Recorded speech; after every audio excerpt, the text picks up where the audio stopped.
ಇನ್ನು ಮಧ್ಯರಾತ್ರಿ ಬಸ್ನಲ್ಲಿ ನಿದ್ದೆಯಲ್ಲಿ ಇರಬೇಕಾದ್ರೇನೆ ಆಗಿರುವಂತಹ ದುರಂತ ಇದು. ಎಲ್ಲರೂ ಕೂಡ ಹಾಯಾದಂತ ನಿದ್ದೆಯಲ್ಲಿದ್ರು.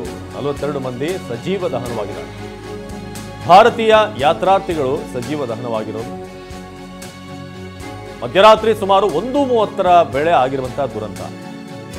ಬಸ್ ಮತ್ತು ಡೀಸೆಲ್ ಟ್ಯಾಂಕರ್ ಮಧ್ಯೆ ಭೀಕರ ಅಪಘಾತ ಆಗಿದೆ.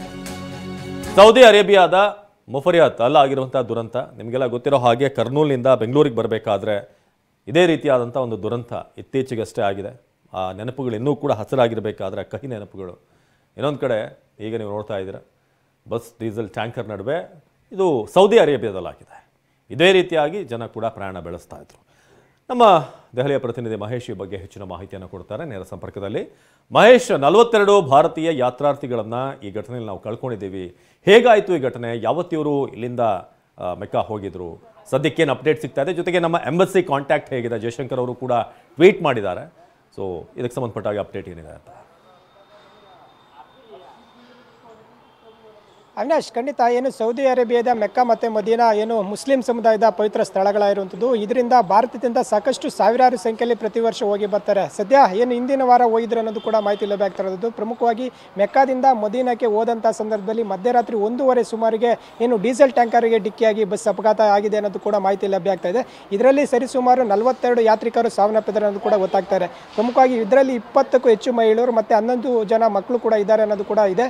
ಮತ್ತು ಏನು ಅಲ್ಲಿ ಕೂಡಲೇ ಸ್ಥಳಕ್ಕೆ ರಕ್ಷಣಾ ಕಾರ್ಯಪಡೆಗಳಾಗಿರ್ಬೋದು ಮತ್ತು ಸ್ಥಳೀಯರು ಸಾಕಷ್ಟು ಒಂದು ಸ್ಥಳಕ್ಕೆ ಧಾವಿಸಿ ರಕ್ಷಣಾ ಕಾರ್ಯ ಮಾಡುವಂಥ ಪ್ರಯತ್ನ ಕೂಡ ಮಾಡಿದ್ರು. ಆದರೆ ಮತ್ತಷ್ಟು ಏನು ಗಾಯಾಳುಗಳ ಸಂಖ್ಯೆ ಹೆಚ್ಚಾಗ್ತಾ ಇದೆ. ಅದರಲ್ಲಿ ಸಾವಿನ ಸಂಖ್ಯೆ ಹೆಚ್ಚಾಗುವ ಲಕ್ಷಣಗಳು ಕೂಡ ಇರುವಂಥದ್ದು.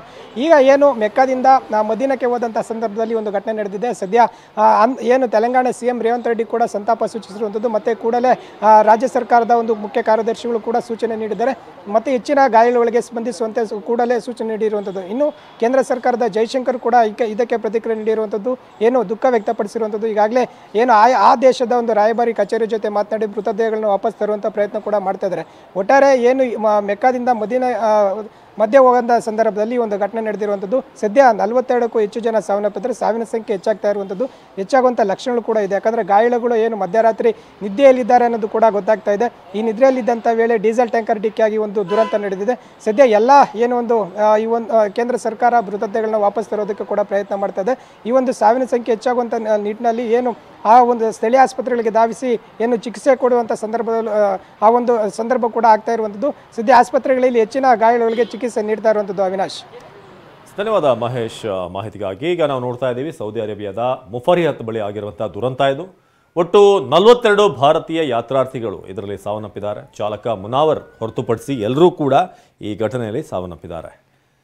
ಸೊ ಡೀಸೆಲ್ ಟ್ಯಾಂಕರ್ಗೆ ಡಿಕ್ಕಿಯಾಗಿ ಡೀಸೆಲ್ ಟ್ಯಾಂಕರ್ಗೆ ಡಿಕ್ಕಿ ಆಗೋ ಸಂದರ್ಭದಲ್ಲಿ ಡ್ರೈವರ್ ಸ್ವಲ್ಪ ಅಲರ್ಟ್ ಆಗಿ ಏನಾದರೂ ತಪ್ಪಿಸ್ಕೊಂಡಿದ್ದಾನ ಏನು ಅನ್ನೋದ್ರ ಬಗ್ಗೆ ಗೊತ್ತಾಗಬೇಕಾಗಿದೆ.